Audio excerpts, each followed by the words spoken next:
सपने की बाजी देखी जीव भरमाया, देखी जीव भरमाया।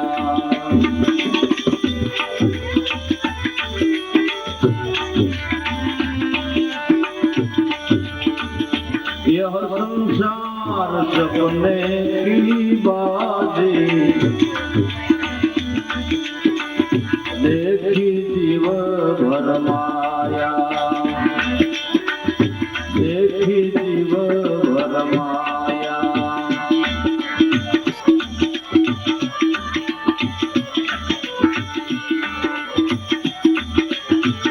देखत दृश्य नासद पामे,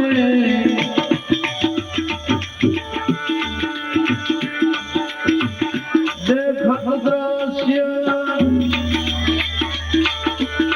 नासद पामे,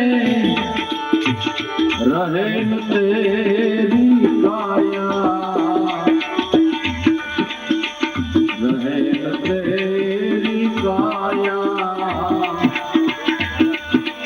बदीले हरदम में रघुराया,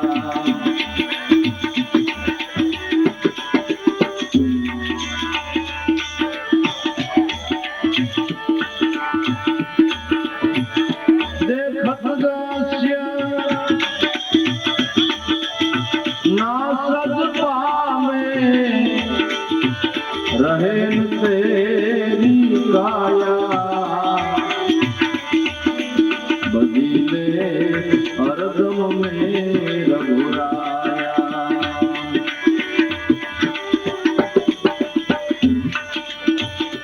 हरदम में रघुराया। बदीले हरदम में रघुराया।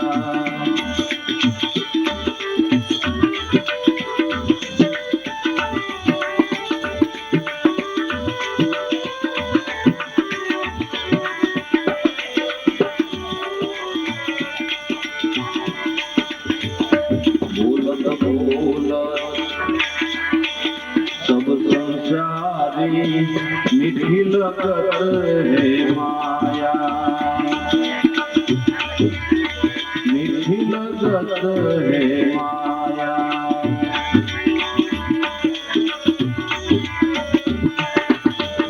बोलत बोलत सब संसारी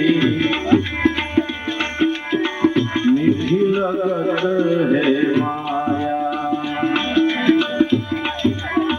मीठी लगत है माया।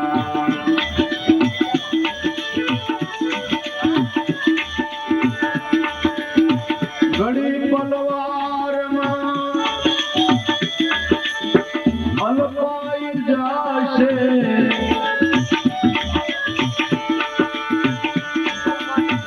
गड़ी पलवार अलपाई जाशे, जैसे बादल छाया, जैसे बादल छाया। बदीले हरदम में रघुराया,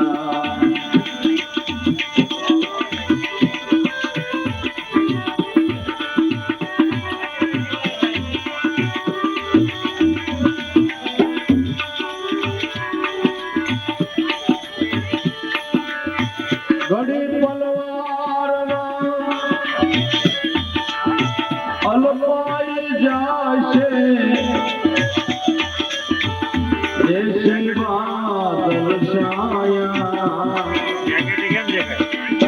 जैसे बादल छाया। बदीले हरदम में रघुराया,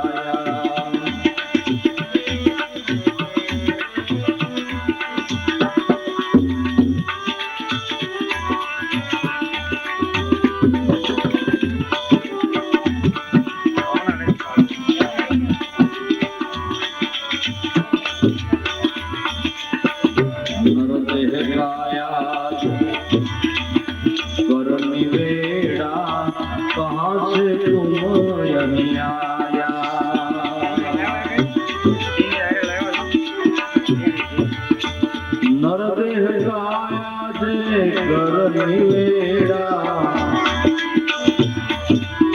कहाँ से तुम यहीं आया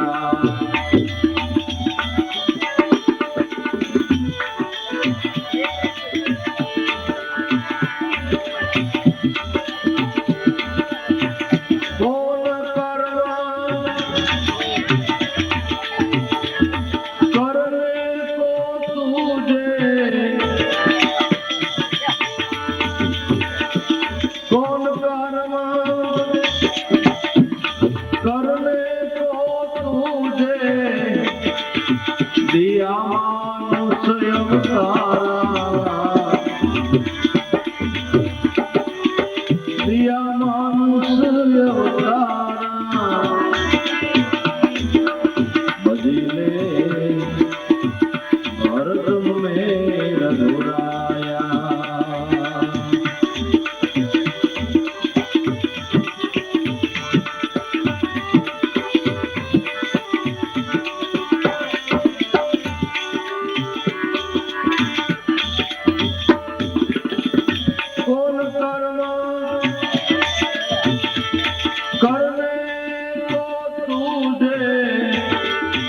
दिया मानुष अवतारा हे बदले भरत में रघुराया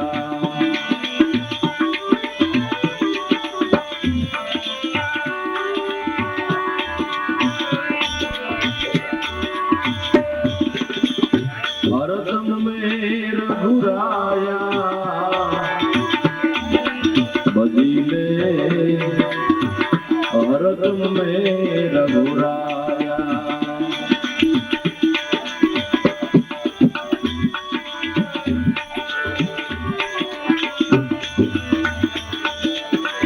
भवसागर में नाव स्वरूपी 84 छूटवा आया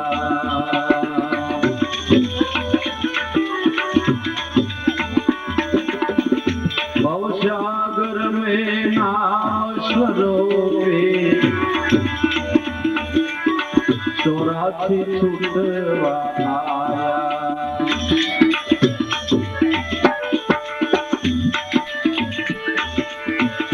कर सुगानी सदगुरु को कर सुगानी सदगुरु को लाओ मन भावा बदले भरत में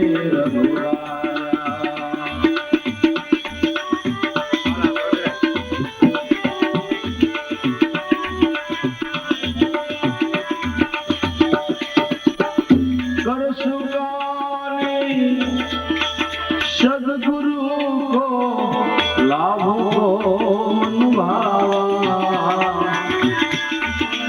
बदले भरत में रघुराया बदले भरत में रघुराया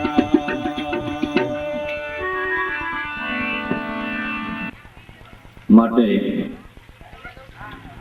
કુદરતની અઢળક દયાથી એની કૃપાથી અનેક જન્મના કર્મના બંધનમાંથી મુક્તિ મેળવીને એના પદને પામવાને માટે ઉત્તમમાં ઉત્તમ જેનું મૂલ્ય ન આંકી શકાય જેની કિંમત ન આંકી શકાય એવો કુદરત મહારાજની દયાથી આપણને મનુષ્ય દેહ મળ્યો છે આ મનુષ્ય દેહ કેવળ એનું ભજન કરવા માટેનું ઉત્તમમાં ઉત્તમ સાધન છે આ સાધનની આપણને નહીં જાણ હોવાથી નહીં ખબર હોવાથી આ સાધનને આપણે જ્યાંથી ત્યાંથી કચરો ભેળો કરીને એ ઉકેડા રૂપી ઢગલો કરવાનું આને સાધન બનાવી દીધું છે જે ભગવાનને રહેવાનું ઠેકાણું હતું, સ્થાન હતું, ત્યાં ઘણો બધો કચરો વેરીને આપણે એ સાધનને કચરા પેટી જેવું બનાવી નાખ્યું અને એ સાધનને સાધનપણું એનું મટાડીને કચરા પેટી જેવો એક ડબ્બો બનાવી નાખ્યો. હવે એ સ્થાન ઉપર હે અવિનાશી નું સ્થાન રહે ક્યાંથી? સ્વામિનારાયણ ભગવાન પાસે 8-10 હરિભક્તો સત્સંગ કરવાને માટે આવ્યા. 2-3 દી રોકાણા મહારાજ પાસે ખૂબ ભાવ પ્રેમથી સત્સંગ કર્યો અને રજા લેતી વખતે મહારાજની પાસે કૃપા યાચના માંગી કે મહારાજ, આપ અમારા સ્વામી છો, અમારા ભગવાન છો, અમારા ઉપર દયા રાખજો, કૃપા રાખજો, અમારા ઉપર પ્રેમ દ્રષ્ટિ કરજો. મહારાજે સામેથી કીધું, હા ભાઈ જાઓ, આવજો અને તમે અમારા ઉપર કૃપા કરજો, તમે અમારા ઉપર પ્રેમ દ્રષ્ટિ રાખજો અને તમે અમારા ઉપર કરુણાનો ભાવ રાખજો. ત્યારે તો હરિભક્તો ત્યાંથી નીકળી ગયા, પણ આગળ જતા જતા રસ્તે વિચારવા લાગ્યા કે ઓ તો આપણા સ્વામી છે, આપણા ભગવાન છે, સર્વશક્તિમાન છે. એ આપણને એમ કે આવજો ને કૃપા રાખજો ને કરુણા. આપણે એને કહી કે કૃપા રાખજો ને દયા રાખજો ને પ્રેમ દ્રષ્ટિ રાખજો, એ બરાબર છે, પણ એ આપણને એમ કે તમે અમારા ઉપર કૃપા રાખજો, તમે અમારા ઉપર પ્રેમ દ્રષ્ટિ રાખજો અને તમે અમારા ઉપર કરુણાનો ભાવ રાખજો.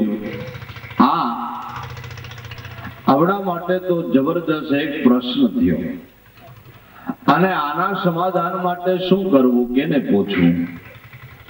એના માટે મનોમન એનું અર્થઘટન ઘણું કર્યું, પણ છતાં એનો કઈ જવાબ જથારથ જોઈએ એવો આવ્યો નહીં.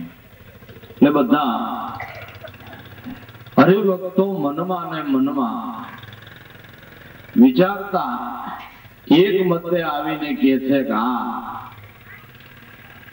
ખંજોળ લઈને ઘેરે જાય ન્યા જની પાછું ખંજોળવું, એના કરતા હાલોની પાછા વળીને મહારાજ પાસે જાય સમાધાન જ કરાવતા જાય. એટલે સમાધાન કરવાને માટે વળી પાછા વળ્યા ને મહારાજ સહજાનંદ સ્વામી પાસે જઈને કહે છે, મહારાજ કે કેમ પાછા આવ્યા ભાઈઓ? કે બાપુ એક વાતનું વમળ થયું, પ્રશ્ન ઉઠ્યો એટલે એ સમાધાન કરવાને માટે આપના ચરણે અમારે પાછું આવવું પડ્યું. એવું શું?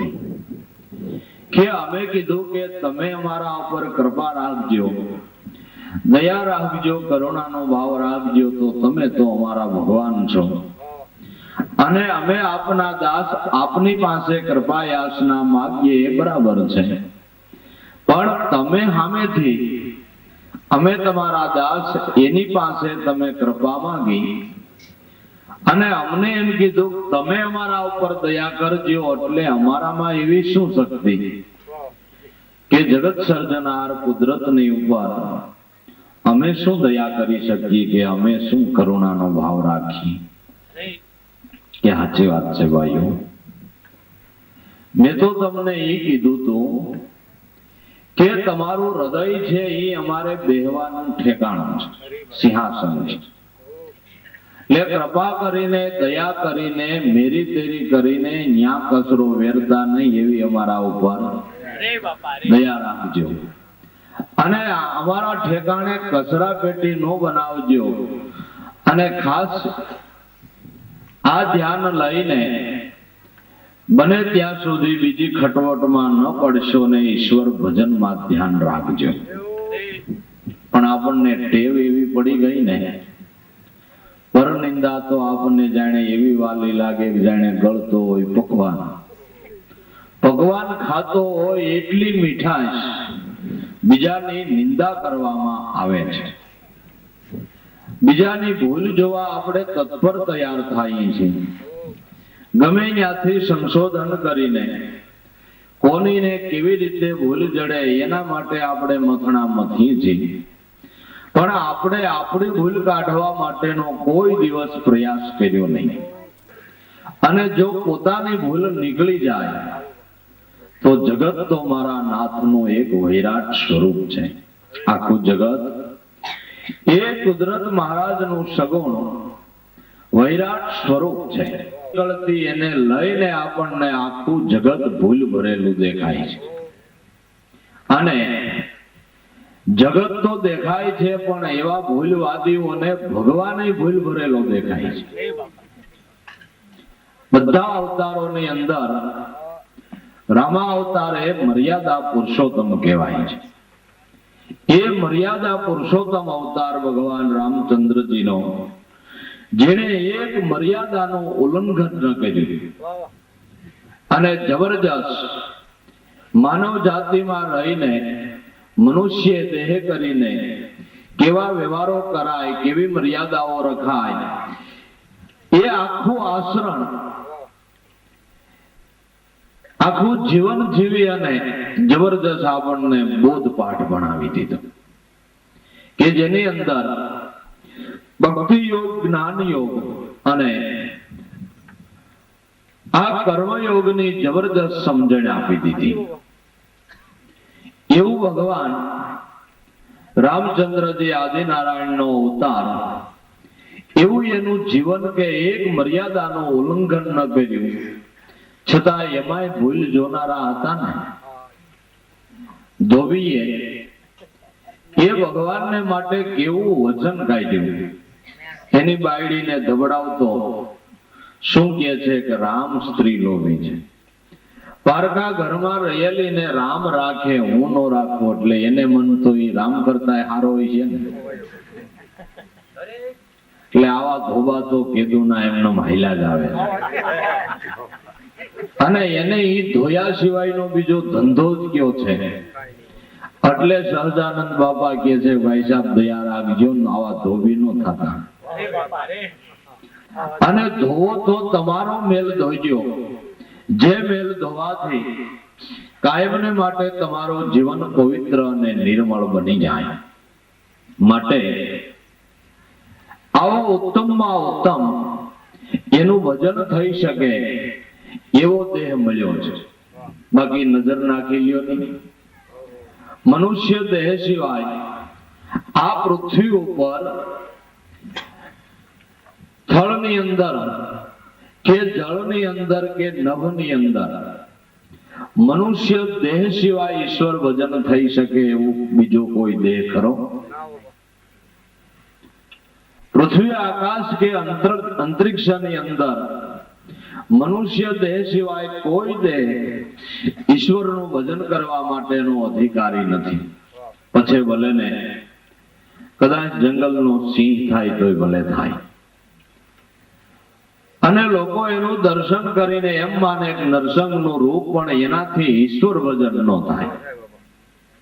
હાથી શેરીએ નીકળો હોય તો આપણે દર્શન દર્શન કરીએ, ગણપતિનું રૂપ કહીએ, પણ જોઈજો એનાથી ઈશ્વર ભજન નથી થતું. ઈશ્વર ભજન તો કાણો, કુકડો, લંગડો, ઠૂઠો, ચિત્રે, બેહાલ, મનુષ્ય જાતિમાં જન્મેલો કોઈ પણ હોય એ ભગવાનનું ભજન કરવાને માટે અધિકાર છે. આ અધિકારને આપણે ભૂલી ગયા છીએ. એના માટે સંતો મહાપુરુષો ઢોલ વગાડી વગાડીને જગાડવાને માટે પ્રયાસ કરે છે. પણ આપણે કાંઈક કલ્પનાના ને કાંઈક દ્વૈતના ને કાંઈક અહમના ને કાંઈક અહંકારના ને કાંઈક જાણપણાના ગોદડા ઉપર ગોદડા ઓઢીને હુદ્દા એમાં આવડો આ અવાજ કઈ આપણે કાને ભટકાય.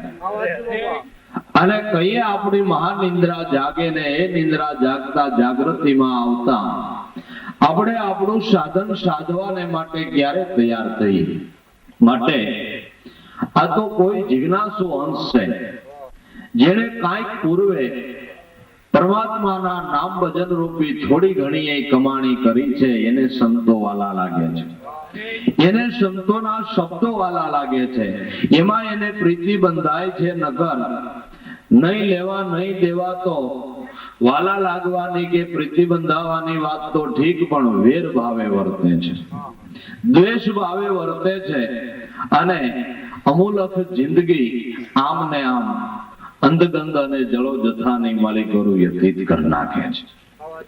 માટે यह संसार तो सपने की बाजी જેમાં દેખીને જીવ ભરમાયા. આ સંસાર સપનાની બાજી સમાન છે અને એ જોઈને જીવ લોભાણો છે. આપણે સપન અવસ્થાની અંદર જે કાંઈ દ્રશ્ય થાય કે જે કાંઈ જોવા મળે, જે પદાર્થ નો ભોગવટો મળે, એ આપણે સાચો માનીને મય બની જાય છે. અને સત્ય સપન અવસ્થાને વખતે જે કાંઈ દ્રશ્ય થાય એ આપણે સત્ય જ માની લઈએ છીએ ને. અને સાચો હાથ ક્યારેક તો રાયડે નાખી જાય છે. કાં હોતા હોતા હું થયું ઘરે ઘરો માની નાગ વાહે દોડ્યો તો દોડ્યો તો ક્યાં ગયો રે? સપનું હતું, હવે અટાણે કેવો? પણ એ અવસ્થામાં હતો ત્યારે જે જે થતું હતું એ બધું એને સત્ય ભાસતું હતું. પણ ક્યારે કે એ ઊંઘમાં સપન અવસ્થામાં હતો ત્યારે જાગ્યા પછી એ સત્ય ભાસતું નથી.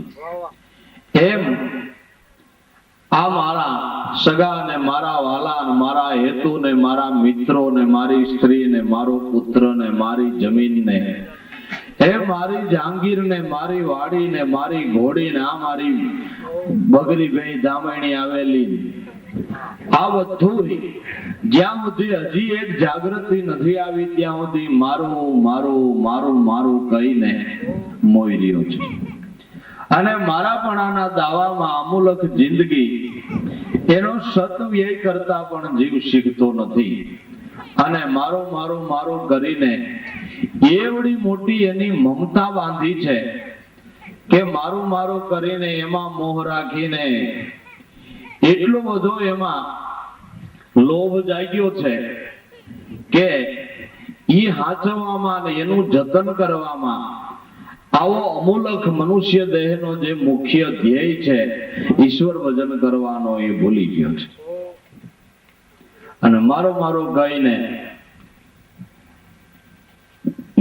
મારા કબાટમાંથી નીકળ્યા તો એ 3 ગોધણા લાલકાની વાળા મેવાના ઉઠીને જાય એટલે વાંથી બાયું ઈ શરૂ કરે, એ ઓલા ઓછી અમારા હમણાં ફીનાઈ નાખીને મેલાતા ને વળી આ મહેમાન બુડાણા જ કાઢવા પડ્યા. ત્યાં આ તારા ભાઈ લકડારિયા ને કોઈ હિસાબે ગલાઈ સાવીને કાઢી ગોધડા ને ઓછીકા ને કેમ અમે મૂક્યા હોય અમારું મન સમજતું હોય. 2-3 વાર કે માન માન કાઢી દે. એમને ફીનાઈ ની ગોળીઓ નાખીને હાલવી રાખે. પછી ભાઈ સોદામ પધારે ટિકિટ કરપાવા દે કે બહુ વાલા હતા. હવે ઓલો ખેતો તો તેદી એકેય કાઢ્યું નહીં, એનું કયું માયનું ને પછી કે ભાઈ ને બહુ વાલા હતા ને એટલે પછી ગોર દાદા ને દિયો બીજું તો હોતા. ઓલો ખેતો એ હારા દૂધ નો સા એકાદી વાર નો કરતી, બહુ ખેતો નામે હારો જ કીધો છે પણ આ 3 નો હારો હું હાર પછી ઈ સોદામ પધારે તે કેડે કે મેં આ કુતરાને 1 મહિનો સા પાયો, તમારા ભાઈ ને સા બહુ વાલો હતો ને હવે આનો કોઈ ઓનો તમારો કાઢ્યો, હવે આનોય કાઢ. આવી આપણી દશા છે. આનાથી ઈશ્વર ભજન તો ઘણું આગું છે. આટલા બધા લોભમાં જીવ ભીડ્યો છે. મારું મારું મારું મારું હવે નિવેડો કરીને જોવો તો મારું શું છે? મારું છે એ તો આપણને જડ્યું નથી, મારું તો જગતમાં સંતોને જડ્યું છે. અને એ મારું પકડીને મારું મેળવીને જગતમાં પરમ સુખી બન્યા હોય તો સંતો, બાકી તો આપણે જેને મારું કહીએ છીએ કાંઈ મારું નથી. એ તો બળાત્કારે એક દી આપણા હાથમાંથી છૂટી જવાનું છે અને છે. ગમે એમ કરી છતાંય એક દી એને છોડ્યા વિનાનો છૂટક્યો નથી. દયાનંદ કે સમજીને મૂકો તો હારો, નગર જરૂર મુકાવશે જમ. દાસ દયાનંદ કે હાવ હાસુ ગૌ છું ખાઈને હમ.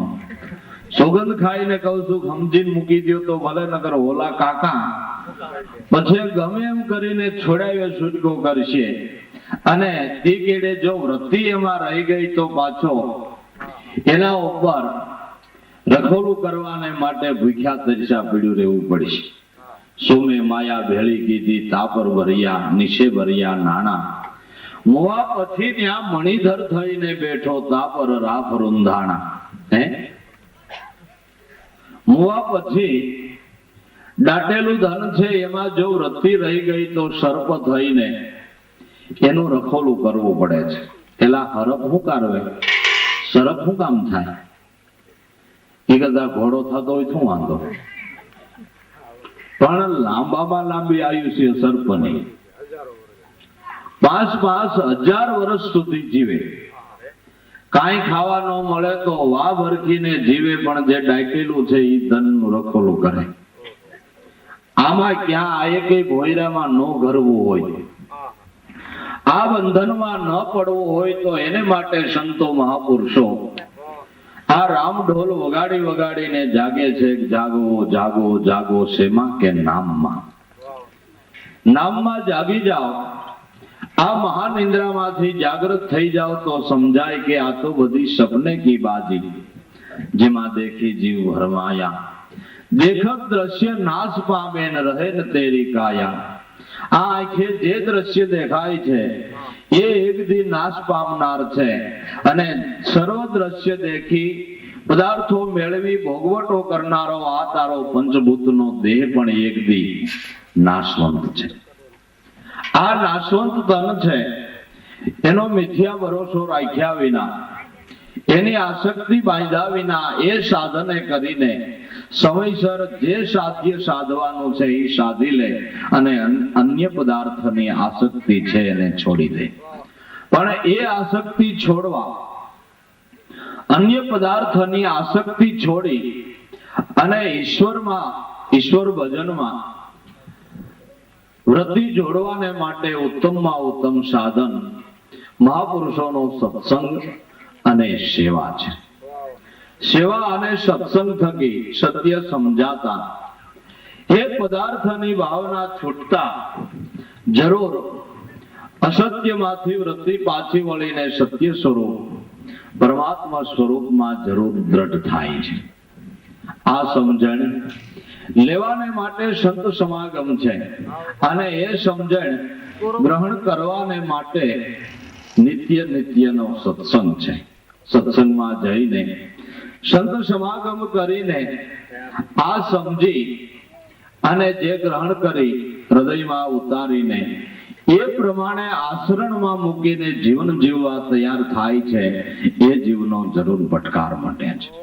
બાકી તો આમને આમ હે રોજે રોજ આપણે લોકો ટોળે ને ટોળા સત્સંગમાં જાય છે, કથા વાર્તાઓમાં જાય છે, પણ કાં તો વ્યવહાર સાચવવાને માટે, કાં તો જવાને ખાતર સંબંધીને ખોટું ન લાગે એટલા માટે બીજા ત્રીજા કેટલાય ભાવથી જઈ રહ્યા છે. પણ હમદર્દીથી, હાથી જિજ્ઞાસાથી બહાર પડીને ઈશ્વર ભજનમાં વૃત્તિ જોડવાને માટે તો કોક સાધક તૈયાર છે. બાકી તો આમનમ ઘણું ખરું દેખા દેખી અને ઓથે એમનમ ચાલ્યું જતું હોય છે. સંસારી મીઠી લગત હે માયા. એક થી એક બોલા પડતા, અને બોલું પડવાનું કારણ કે મિથ્યા પદાર્થનો ભોગવટો કરતા એનો ક્ષણિક અને ભ્રામિક આનંદ મળે છે. એમાં લોભાઈને એ જ સર્વોપરી છે ને એથી વિશેષ જગતમાં કાંઈ નથી એવું સજળ અજ્ઞાન થઈ જવાથી દિન પ્રતિદિન એ પદાર્થોની ભાવના વધતી જાય છે ને એ મેળવવા ને એ જ ગ્રહણ કરવા માટે જ પછી ધ્યેય બંધાઈ જાય છે. આખા જીવનનો ધ્યેય શું? કે આ દેહને પુષ્ટિ મળે ને આ દેહ કરીને સારા સારા ભોગવટા ભોગવાય ને કાં તો માન ને મોટાઈ ને બીજું ને ત્રીજું ને એ દેહાદિકના સુખો ને પદાર્થોની આસક્તિનો ધ્યેય બંધાઈ જાય છે. એ ધ્યેય બંધાઈ જતા ઈશ્વર ભજનનો ધ્યેય એક બાજુ રહી જાય. એના ઉપદેશ વારે વારે આપવામાં આવે તોય જીવ ઈ ભૂલી જાય છે. કોઈને ખોટું બોલવાના, કપટ કરવાના, કૂડ કપટ દગો કરવાના ક્યાંય ઉપદેશ આપવા પડ્યા, એની ક્યાંય સભાઓ ભરવી પડી કે તમે હવે હાંડિયાના બાપ જેવડા થયા, હવે કઈક ખોટું બોલો. હવે કેદી ગાયલું કેદી શીખ્યું?